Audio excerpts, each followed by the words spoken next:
मसूरी जाने वाली रात की ट्रेन का अपना एक अलग ही नशा होता है। बाहर का काला घना अंधेरा, पहियों की वो लयबद्ध खटखट की आवाज़ जो किसी लोरी की तरह लगती है, और खिड़की के शीशे से टकराती ठंडी हवा। मैं अपनी कॉलेज की छुट्टियों में घर लौट रहा था। डिब्बे में मेरे अलावा बमुश्किल 3 या 4 लोग और रहे होंगे जो कंबल में ऐसे लिपटे थे जैसे वे किसी और ही दुनिया में सो रहे हों। बाहर देखना किसी काली दीवार को घूरने जैसा था, जहां कभी कभार उड़ते जुगनुओं की चमक या दूर किसी गांव की टिमटिमाती रोशनी दिखाई दे जाती थी। लेकिन उस रात हवा में कुछ अलग था। जैसे जैसे हम तराई के जंगलों में गहरे उतरते जा रहे थे, हवा भारी होती जा रही थी, और उसमें बारिश के बाद की गीली मिट्टी की नहीं बल्कि सड़े हुए पत्तों और ठहरे हुए पानी की एक अजीब सी महक थी। रात के करीब 2 बज रहे होंगे जब ट्रेन की रफ्तार धीमी होने लगी। मेरी नींद, जो वैसे भी उथली थी, ट्रेन के झटकों के साथ पूरी तरह टूट गई। मुझे लगा हम शायद किसी बड़े जंक्शन पर रुकने वाले हैं, लेकिन जब मैंने अपनी कलाई घड़ी में समय देखा तो माथे पर बल पड़ गए। इस समय और इस स्थान पर कोई शेड्यूल्ड स्टॉप नहीं था। पहियों की चीखती हुई आवाज के साथ ट्रेन एक झटके से रुक गई। बाहर देखा तो घना कोहरा पसरा हुआ था, इतना घना कि स्टेशन का बोर्ड भी बमुश्किल नजर आ रहा था। पीली बीमार सी रोशनी में चमकते उन अक्षरों को पढ़ने के लिए मुझे अपनी आंखें सिकुड़नी पड़ी। देओली, देओली। मैंने इस शिखर के बारे में सुना था, लेकिन कभी रुका नहीं था। यह तराई के घने जंगलों के बीच बना एक छोटा सा स्टेशन था, जहां शायद दिन में भी सूरज की रोशनी ठीक से नहीं पहुंचती थी। लेकिन उस रात ये किसी कब्रिस्तान जैसा वीरान लग रहा था। प्लेटफॉर्म पर न चाय वाला था, न कोई कुली, और न ही कोई आवारा कुत्ता। सिर्फ एक खामोशी थी जो ट्रेन के इंजन की हल्की गुर्राहट को भी निगल रही थी। स्टेशन मास्टर के केबिन की खिड़की का शीशा टूटा हुआ था और हवा के झोंकों से अंदर लटकता हुआ एक पुराना कैलेंडर फड़फड़ा रहा था। यह दृश्य किसी भी यात्री को बेचैन करने के लिए काफी था। मेरी बर्थ खिड़की के पास थी। मैंने शीशा ऊपर उठाया और बाहर झांका। ठंड ने तुरंत मेरे चेहरे पर तमाचा मारा। कोहरा प्लेटफॉर्म पर ऐसे रेंग रहा था जैसे कोई जीवित प्राणी हो। तभी मेरी नजर प्लेटफॉर्म के अंतिम छोर पर गई, जहां रोशनी और अंधेरे का मिलन हो रहा था। वहां कोई खड़ा था, घने कोहरे के बीच एक दुबली पतली आकृति। जैसे जैसे मेरी आंखें अंधेरे की अभ्यस्त हुईं, वो आकृति साफ होने लगी। वो एक लड़की थी। उसने एक पुराना भूरे रंग का कश्मीरी शॉल ओढ़ा हुआ था जो जगह जगह से उधड़ा हुआ लग रहा था। उसके पैर नंगे थे और उस बर्फीली ठंड में भी वो पत्थर की मूर्ति की तरह स्थिर खड़ी थी। लेकिन जो चीज सबसे अजीब थी वो थी उसके हाथ में लटकी हुई एक लालटेन। वो लालटेन बुझी हुई थी। कांच काला पड़ चुका था, जैसे बरसों से उसमें बाती न जलाई गई हो। वो किसी यात्री का इंतजार करती हुई नहीं लग रही थी, और ना ही वो कुछ बेचने आई थी। उसका चेहरा नीचे झुका हुआ था और उसके काले बाल उसके चेहरे को ढके हुए थे। एक अजीब सा आकर्षण मुझे उसकी ओर खींचने लगा। ये डर और जिज्ञासा का एक विचित्र मिश्रण था। मैंने दबी आवाज में उसे पुकारा, ए, सुनती हो? मेरे शब्द उस सन्नाटे में किसी पत्थर के गिरने जैसे गूंजे। उसने धीरे से अपना सिर उठाया। वो क्षण में शायद पूरी जिंदगी नहीं भूल पाऊंगा। उसका चेहरा वो सुंदर था, लेकिन एक ऐसी सुंदरता जो खून जमा दे। उसकी त्वचा संगमरमर की तरह सफेद और बेजान थी, और उसकी आंखें, उनमें पुतलियां थी ही नहीं, सिर्फ एक गहरा अनंत कालापन था जो मुझे अपनी ओर खींच रहा था। वो मेरी खिड़की की तरफ बढ़ने लगी। उसकी चाल में इंसानों जैसी धमक नहीं थी। वो जमीन पर चल नहीं रही थी, बल्कि कोहरे के ऊपर तैरती हुई आ रही थी। वो बिल्कुल मेरी खिड़की के पास आकर रुक गई। अब मैं उसके चेहरे की हर लकीर देख सकता था। उसकी आंखों के नीचे गहरे काले गड्ढे थे और उसके होठों पर नीलापन था। उस नजदीकी में वो सड़ी हुई गंध और तेज हो गई, जैसे ताजा खोदी गई कब्र की मिट्टी। क्या ट्रेन जा रही है? उसकी आवाज ऐसी थी जैसे सूखे पत्तों के सरसराने की हो, रूखी और खुरदरी। मेरे गले से आवाज नहीं निकल रही थी। मैंने हकलाते हुए जवाब दिया। हाँ, शायद सिग्नल का इंतजार है। मेरी नज़र बार बार उसके हाथ में लटकी उस बुझी हुई लालटेन पर जा रही थी। तुम्हारी लालटेन? वो बुझी हुई है, मैंने अनजाने में ही कह दिया। उसने धीरे से अपनी लालटेन को उठाया और मेरी आंखों में सीधे देखते हुए कहा, तेल खत्म हो गया है, बहुत पहले। फिर उसने अपना एक हाथ, जो हड्डी जैसा पतला था, खिड़की की सलाखों के बीच से अंदर डाला। क्या तुम मुझे थोड़ी रोशनी दोगे? मैं सम्मोहित सा हो गया था।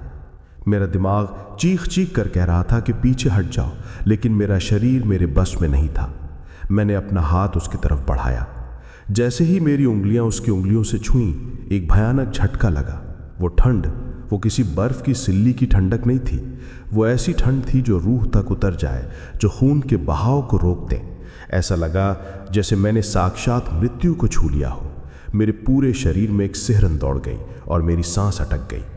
तभी इंजन ने एक जोरदार सीटी बजाई। वो आवाज़ इतनी तेज़ और अचानक थी कि मेरा सम्मोहन टूट गया। ट्रेन को एक ज़बरदस्त झटका लगा और पहिए घूमने लगे। लोहे की रगड़ से चिंगारियां निकलीं। मैंने घबरा कर अपना हाथ पीछे खींचा। वो अभी भी वहीं खड़ी थी। उसका हाथ अभी भी हवा में उठा हुआ था। जैसे जैसे ट्रेन रफ्तार पकड़ने लगी, वो पीछे छूटती गई, लेकिन वो अपनी जगह से नहीं हिली। मैं खिड़की से बाहर सिर निकालकर उसे तब तक देखता रहा जब तक कि वो कोहरे में ओझल नहीं होने लगी। और फिर मैंने जो देखा, उसने मेरे होश उड़ा दिए। जैसे जैसे ट्रेन प्लेटफॉर्म के अंत तक पहुंची और वो लालटेन वाली लड़की मेरी नज़रों से दूर हुई, वो हवा में किसी धुएं की तरह बिखरने लगी। उसके पैर ज़मीन से गायब हो गए। उसका शरीर कोहरे में मिल गया और अंत में सिर्फ वो बुझी हुई लालटेन हवा में एक पल के लिए लटकी रही और फिर वो भी शून्यता में विलीन हो गई। मैं बदहवास सा अपनी सीट पर गिर पड़ा। मेरा दिल इतनी ज़ोर से धड़क रहा था कि मुझे अपनी पसलियों में दर्द महसूस हो रहा था। क्या वो मेरा वहम था? क्या नींद और थकान ने मिलकर कोई खेल खेला था? मैंने खुद को समझाने की कोशिश की, लेकिन जब मेरी नज़र मेरे दाहिने हाथ पर पड़ी तो मेरी सांसें फिर से थम गईं।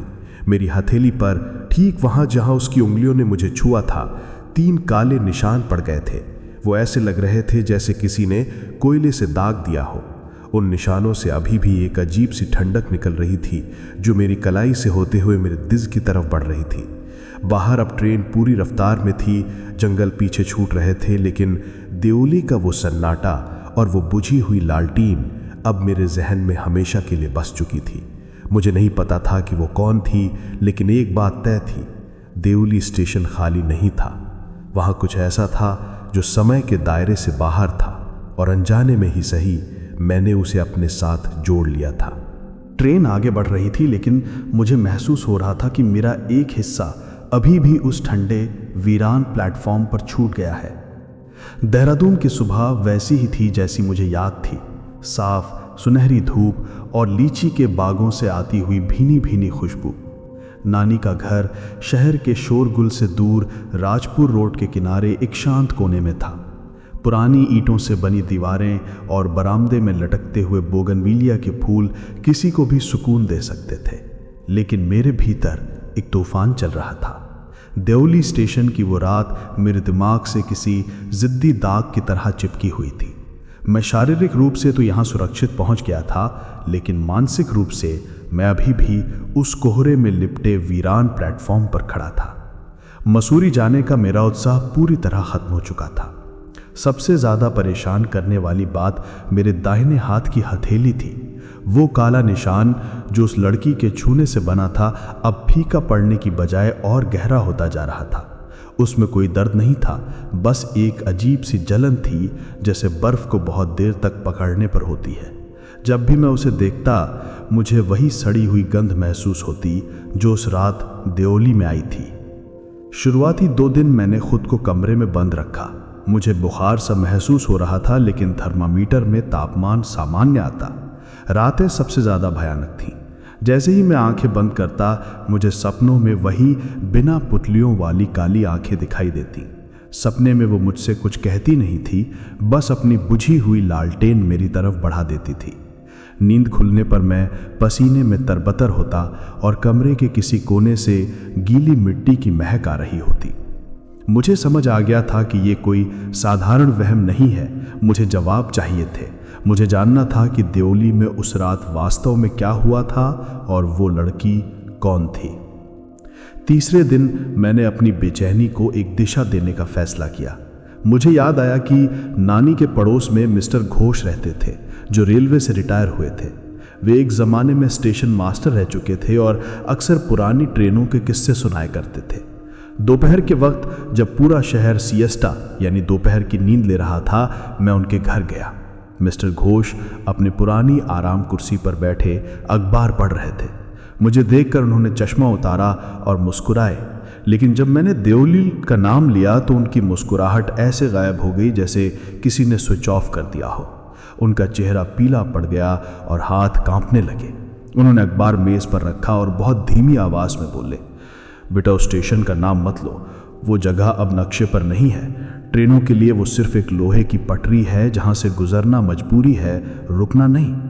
मैंने जिद की। मैंने उन्हें उस रात की घटना के बारे में बताया, लड़की, लालटेन और वो अजीब सी ठंडक। जैसे जैसे मैं बोल रहा था, उनकी आंखों में डर बढ़ता जा रहा था।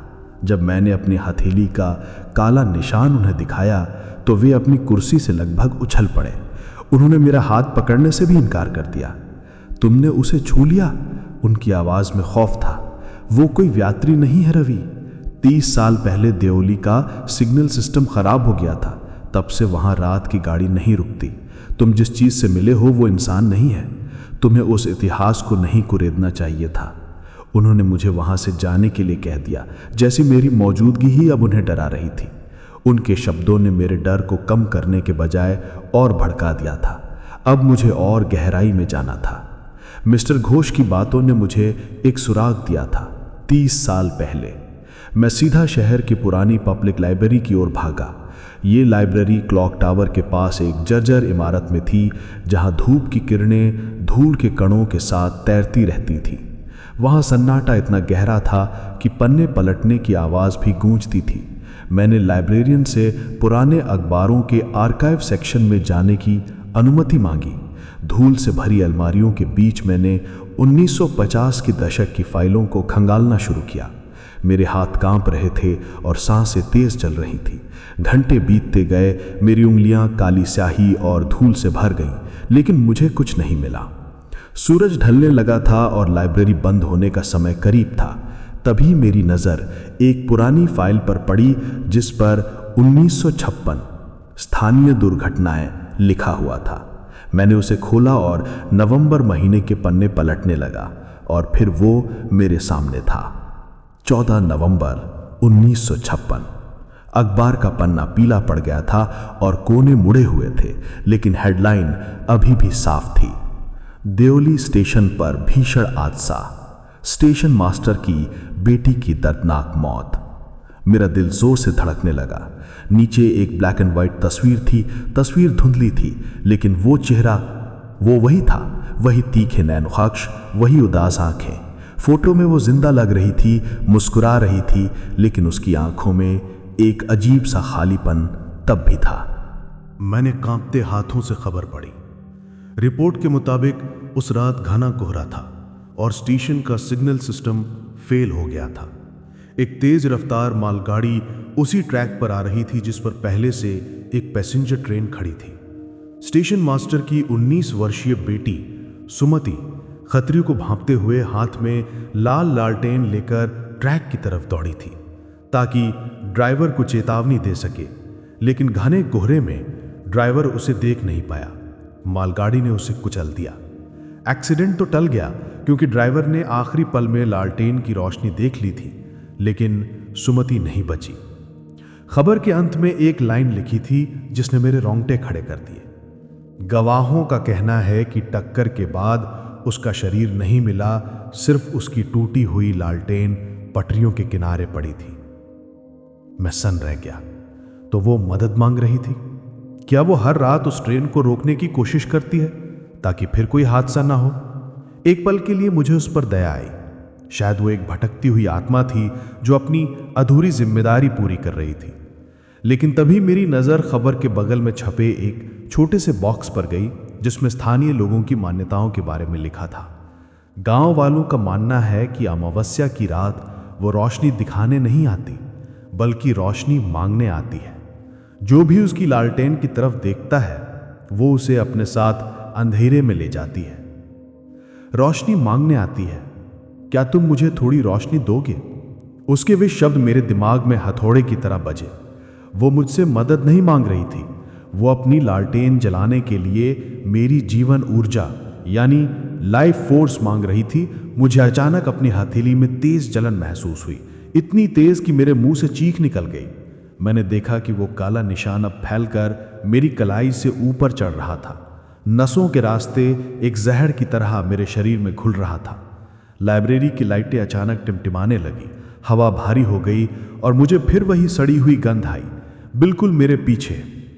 मैं बदहवास होकर लाइब्रेरी से बाहर भागा। सड़क पर भीड़ थी, रिक्शे वालों का शोर था, लेकिन मुझे कुछ सुनाई नहीं दे रहा था। मुझे सिर्फ इतना पता था कि मैंने किसी ऐसी चीज को दावत दे दी है जो अब मेरा पीछा नहीं छोड़ेगी। मैं किसी तरह भागते हुए नानी के घर पहुंचा और अपने कमरे में जाकर दरवाजा बंद कर लिया।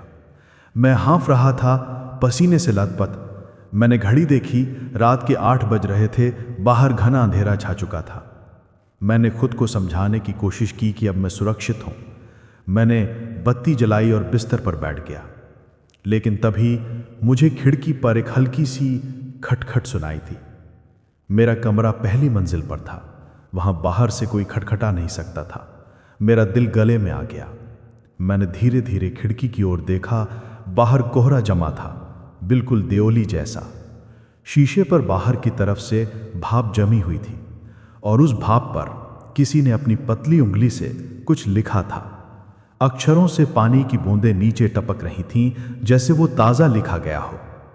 वहां लिखा था, तुम वापस आओगे। और उसके ठीक नीचे एक छोटा सा निशान बना था, एक लालटेन का। मेरे पैरों तले जमीन खिसक गई। वो यहां थी, वो मेरे साथ देहरादून आ गई थी, या शायद मैं उसका एक हिस्सा अपने अंदर ले आया था। कमरे की हवा अचानक बर्फीली हो गई। मेरी मेज पर रखी पानी की बोतल में पानी हिलने लगा, जैसे कोई अदृश्य कंपन हो। मुझे एहसास हुआ कि ये कहानी 1956 में खत्म नहीं हुई थी और ना ही देओली स्टेशन पर। यह तो बस एक शुरुआत थी। वो मुझे बुला रही थी और मेरे हाथ का जहर मुझे बता रहा था कि मेरे पास ज्यादा वक्त नहीं है। उस रात मैंने तय किया कि भागने का कोई फायदा नहीं है। जिस जगह से यह शराब शुरू हुआ है उसे वहीं खत्म करना होगा। मुझे वापस देओली जाना होगा, हमेशा के लिए, या तो उसे मुक्त करने या खुद मिट जाने।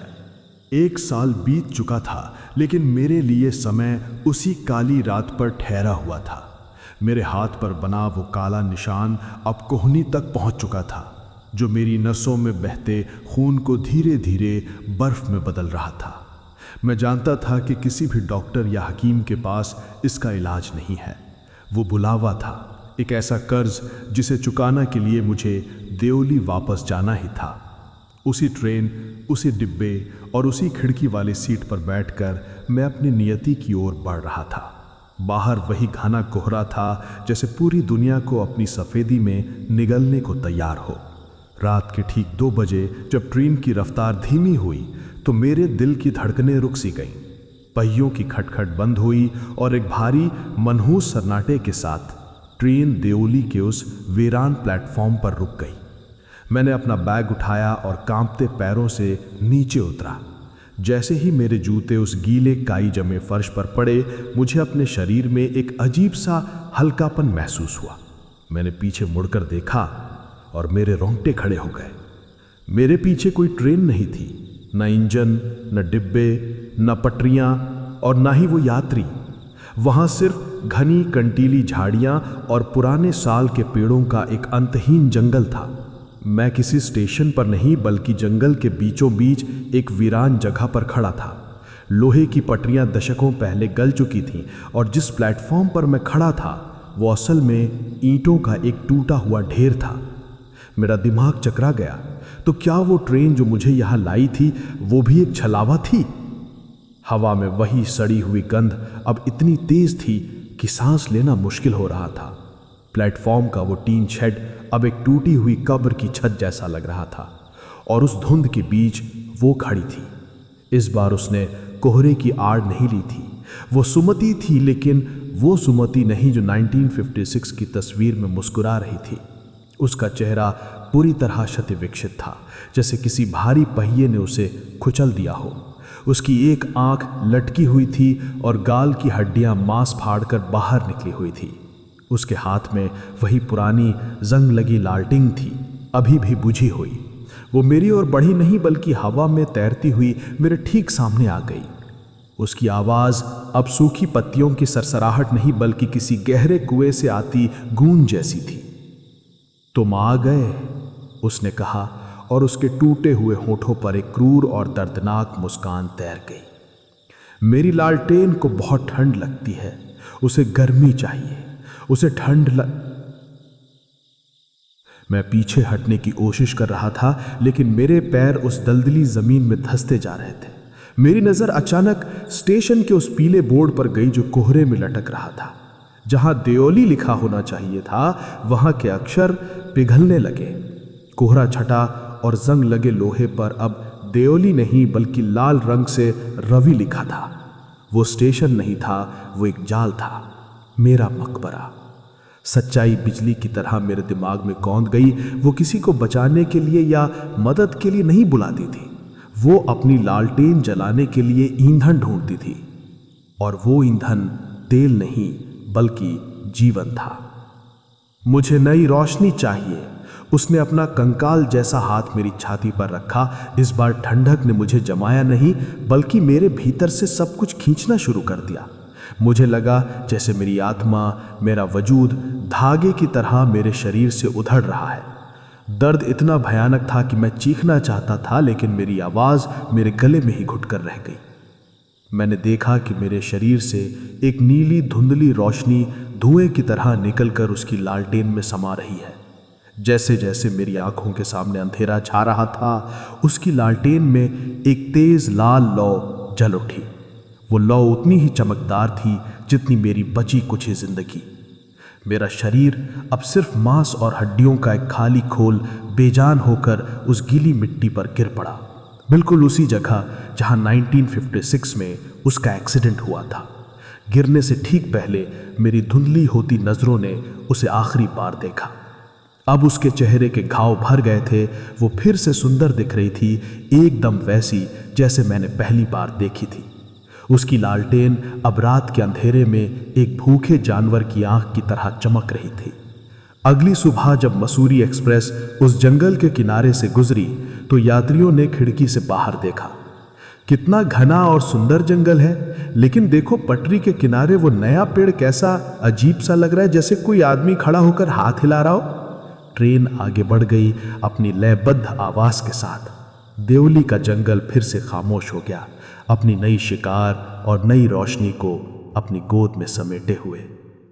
स्टेशन मास्टर बदल चुका था, लालटेन में नया तेल भर चुका था। अब उसे बस अगले साल का इंतजार था।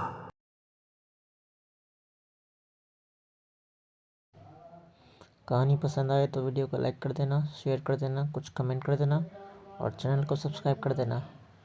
अगली कहानी के में मिलते हैं।